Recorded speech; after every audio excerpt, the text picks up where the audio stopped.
네, 7월 6일 새벽 기도회를 시작하겠습니다. 우리 함께 찬송가 623장 주님의 시간에 부르시겠습니다.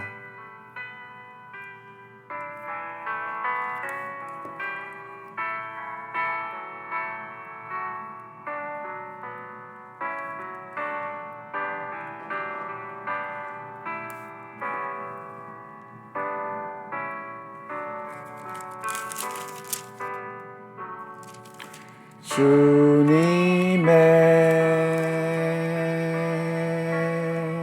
시간에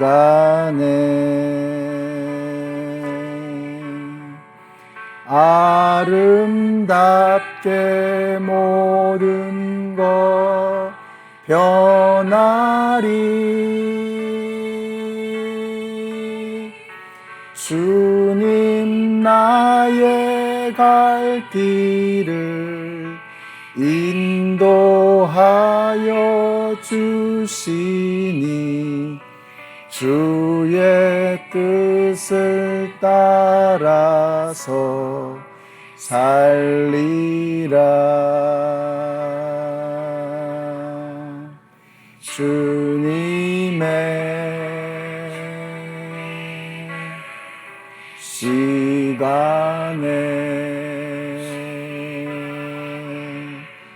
아름답게 모든 것 변하리. 나의 정성 다하여 주를 찬송하오니 주의 뜻을 따 이루어 주소서.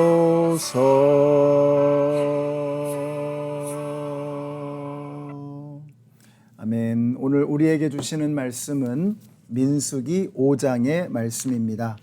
그 중에서 27절에서 31절까지의 말씀을 읽겠습니다.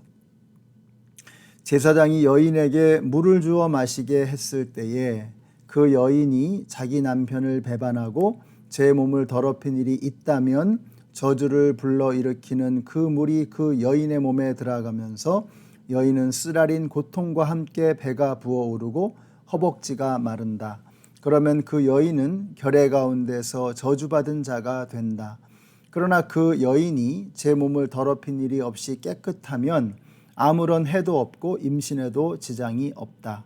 이것은 여인이 남편을 두고도 그를 배신하여 제 몸을 더럽혀 남편에게서 미움을 받을 때에 하는 의식이다. 때로는 남편이 공연히 의처증이 생겨 자기 아내를 미워하는 경우에도 여인은 주님 앞에 서야 하고 제사장은 이 의식을 그 여인에게 행하여야 한다. 남편이 아내에게 이렇게 하여도 남편에게는 잘못이 없다. 그러나 아내에게 죄가 있다면 아내는 그 책임을 져야 한다. 아멘. 네, 민수기 5장의 말씀입니다. 신앙 공동체를 세우는 것은 굉장히 소중하고 또 힘들기도 하고 귀한 일입니다. 그러나 그것보다 훨씬 더 중요하고 어려운 것은 그 세워진 믿음의 공동체를 유지하고 지켜나가는 것입니다. 그래서 오늘 민수기 5장에서는 일반 백성들 사이에서 공동체를 어떻게 건강하게 유지할 것이냐, 그리고 내일 살피게 될 6장의 말씀에서는 하나님의 일을 맡아서 하는 사람들, 특별히 레위지파 사람들 사이에서 어떻게 이 신앙을 유지할 것이냐 하는 것을 말씀하고 있습니다.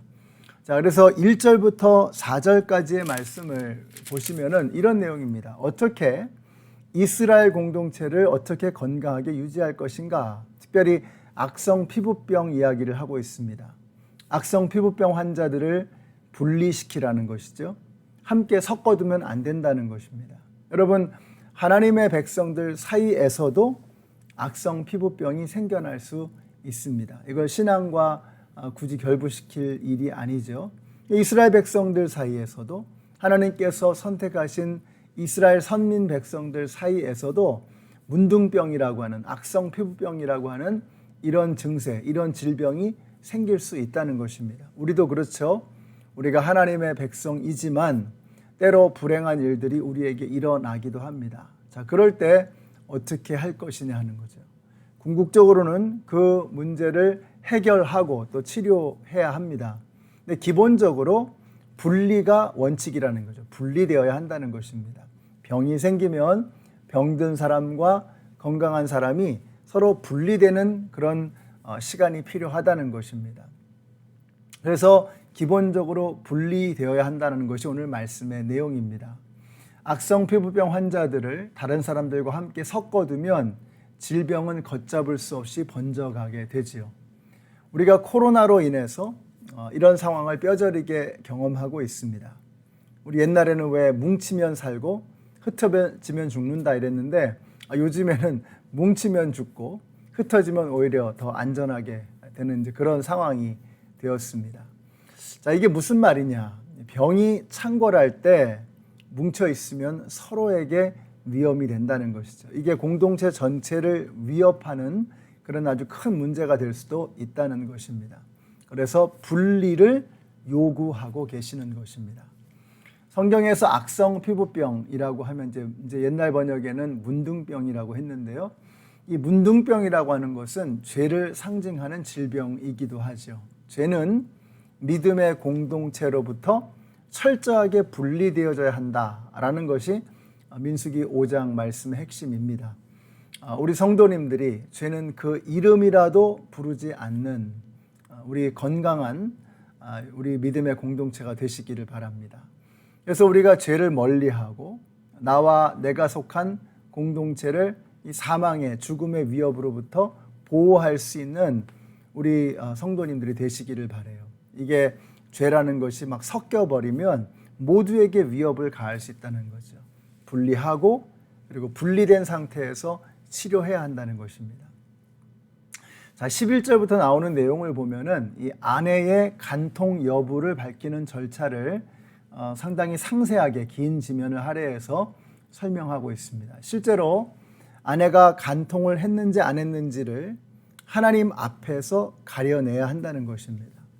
자, 여기에는 두 가지의 굉장히 중요한 메시지가 담겨 있습니다. 첫째는 남편과 아내 사이에는 추호도 의심의 여지가 남아 있어서는 안 된다는 것이죠. 남편과 아내는 가장 모든 인간관계에 있어서 가장 원초적이고 근원적인 관계입니다.